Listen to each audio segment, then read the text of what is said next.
Ô Lu, você sabe que tem um pessoal que restringe carboidrato para ver se aumenta a queima de gordura, né? Você já ouviu falar nisso? Já ouvi falar, o pessoal que faz a dieta low carb, às vezes durante o treino, para ver se melhora no desempenho, ou então se submete em várias sessões de treino a uma restrição de carboidrato, às vezes até aumenta a ingestão de gordura, né, Ju?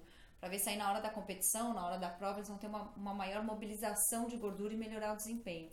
O que a gente tem visto em relação a isso, Pois né? é, a gente até viu isso num congresso, nós fomos há um ano atrás, e é um dado bem relevante, porque assim, quando você pega atletas de altíssimo rendimento, aqueles maratonistas que fazem maratona para 2 horas e alguma coisa, 2 horas e 7, 2 horas e 8, nos estudos com essa população, que corresponde a 0,0002% da população mundial, então é o topinho da pirâmide, ele bem quase a cereja da pirâmide, né? Nessa população acontece maior oxidação de gordura. Porém, o preço não é tão baixo. O preço ele é bem alto, né, Lu? O que a gente viu nesses trabalhos? Foram duas coisas. Primeiro, que essa maior oxidação de gordura não promoveu melhora no desempenho. Então, se a ideia era melhorar o desempenho, isso já não funcionou na privação de carbo com o aumento da ingestão de gordura. Embora eles tenham metabolizado mais gorduras, não melhoraram o desempenho.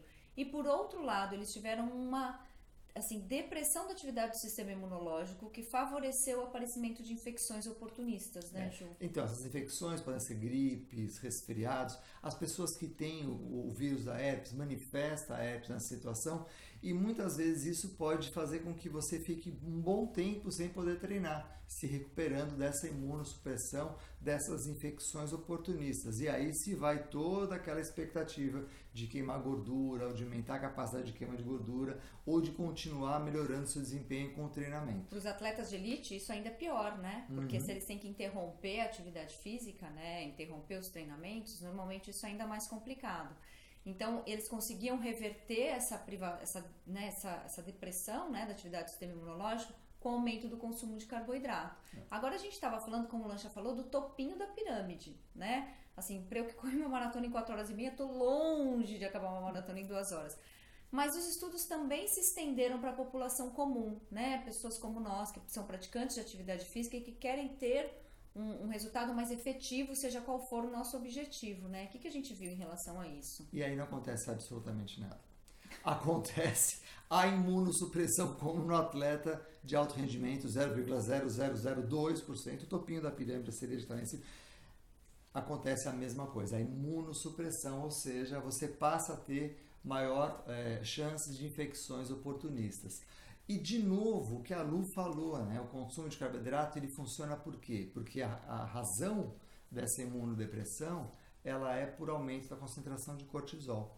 E quando você consome o carboidrato, ele vai lá e combate esse aumento do cortisol, aumentando um pouquinho a glicemia, impedindo que você preserve esse cortisol em altas concentrações por um tempo prolongado, né, Lu?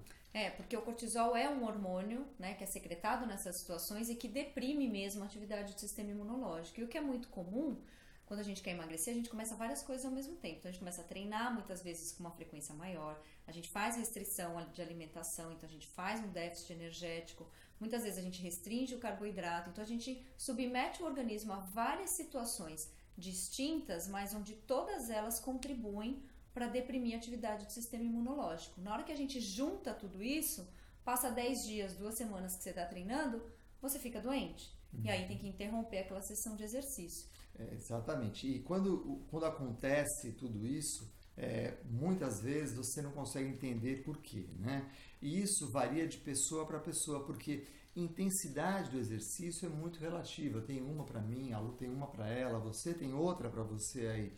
E para algumas pessoas, uma simples caminhada já é uma alta intensidade. E ela pode ter com isso também uma imunossupressão. Então, existem caminhos para fazer isso da forma mais suave possível, com o menor risco possível, né, Lu? Sempre que você puder, busque um profissional, né, da área de atividade física, um bacharel em esporte, alguém formado, né, ou um profissional mesmo formado em educação física que possa te orientar para identificar qual é a sua intensidade do exercício, qual é o seu grau, né, de treinamento até agora, para fazer isso mais individualizado possível. Então, ao invés da gente muitas vezes querer rapidamente achar uma solução mágica, O resultado vai ser mais eficiente, mais duradouro se a gente tiver uma instrução, uma orientação individualizada, tanto no exercício quanto em relação à alimentação.